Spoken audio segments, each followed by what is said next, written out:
I just, the other day, because they just opened up. Can we hear? Some housing in our, the west side, the east side. Can we just do a quick sound test for our members on Zoom? Can you hear us okay?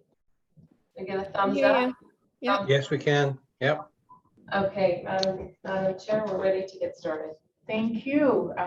Thanks for the quick switcheroo. Staff knows what to do. We don't, but hey, you guys do as long as you do. We're all good. Call to order. Could I have a motion to approve the agenda and addenda? Moved, Director Horn, Director Stobart. Those in favor, contrary, carried. Ms. Kinnaman. Thank you. So item 3.1 is the Fraser Health Authority 2021-2022 capital funding request. There is a motion for your consideration and two options to choose from.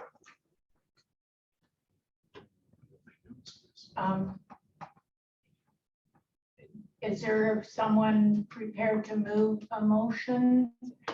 There are two for your consideration. If not, I will speak to it. If I might, I would prefer us to stick with the 1.8 for capital projects, because that is what we budgeted for, and we will start the, in my opinion, can start the new relationship with Fraser Health to discuss things prior to them being the money being spent. I would like to hear from the rest of the working group what their thoughts are. Director Horn. I'm trying to open the notes that I made for this, and I'm having computer troubles. I think what happened is the Zoom took all the bandwidth. That's my, but I tend to think the way that you had, Director Pranger, but I had questions in it, and partly because I guess I'm not quite sure what the standard has been. My first question for staff, through the chair and staff, about the last year's request is it was about 4. Is that what was requested last year, or was there an overage last year as well? So through the chair to Director Horn, over the past number of years, the amounts have been typically 1.8, and that's what we have budgeted for. One of the complicating factors for these requests is that Fraser Health's calendar year is different from ours. Unfortunately, in this past year, the Fraser Health staff did not provide us with this information. Not only did they not provide it in the fall in time for our provisional budget, or even give us an inkling that they were going to be asking for more money, it also didn't come in time for our final budget. So what is being presented is an option that would not raise the requisition at all. It would just be a shift. What staff are suggesting is you could take a shift in that you would put away less towards capital reserves for 2022 and fulfill this request, or as Acting Chair Pranger has suggested, we just keep the budget as status quo and work with Fraser Health in the future, so that if they are going to be bringing forward larger requests than that we had planned for, we could potentially accommodate that.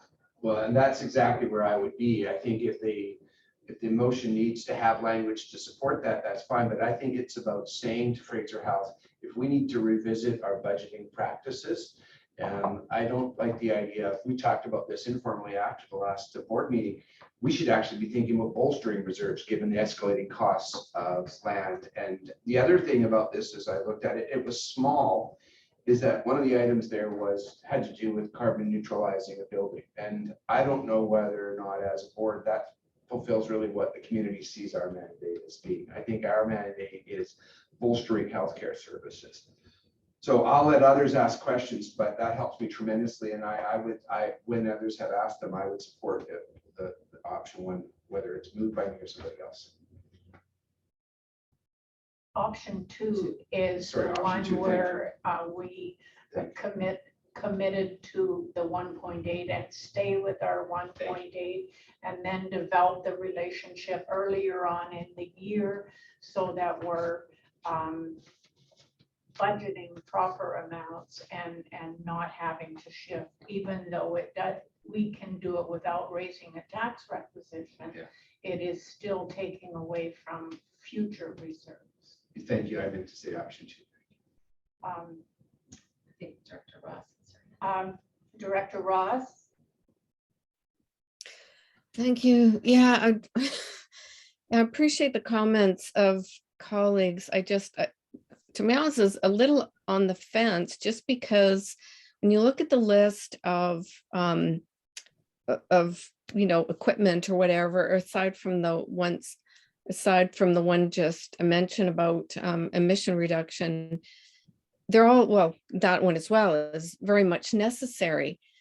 So, I mean, there's nothing frivolous on that list. It's everything that was needed. But when I saw that there was a letter on the agenda from Fraser Health, I guess before I read it, I expected a lot more, excuse me, explanation from them. For example, I thought they were going to say that the costs of all their equipment have gone up because of, thanks to COVID and supply issues. I expected they would have some kind of explanation. I was a little frustrated that there really isn't. There's a list, please fund it. I guess I sort of feel a little bit disrespected because there wasn't more of a conversation about it and an explanation. So yeah, we needed everything that was provided there, but I don't know, I know we've got a better relationship with them now, and I appreciate that. But I guess this letter had me feeling like we took a step back a little bit. I don't know if anybody else feels that way. But. Thank you, Director Ross. Ms. Kinnaman will speak to that. Thank you, Acting Chair Pranger. One thing for the committee to note, in the letter from Fraser Health, and this came up last year as well, these are projects and equipment needs for the 2021-2022 budget, which means that many of these items may have already gone ahead and gone forward and been built or purchased. And that goes back to the fact that we're on different calendars. So we budgeted for 2022. They're coming up here, or I guess they just finished their 2021-2022 fiscal. So a lot of these projects, some of them may not have been able to be completed in time and perhaps would go forward into 2022, 2023. However, it is quite possible, Director Ross, that many of these things actually have already been satisfied. Yeah, no, just maybe I wasn't very clear in my comments. I understood that. So, but I was just speaking to the fact that they were all necessary and there wasn't anything frivolous that was spent. So I do understand that excuse me, that money's been spent. Yeah. Sorry if I wasn't very clear about that. Thank you. Director Ross, Director Horn, rather.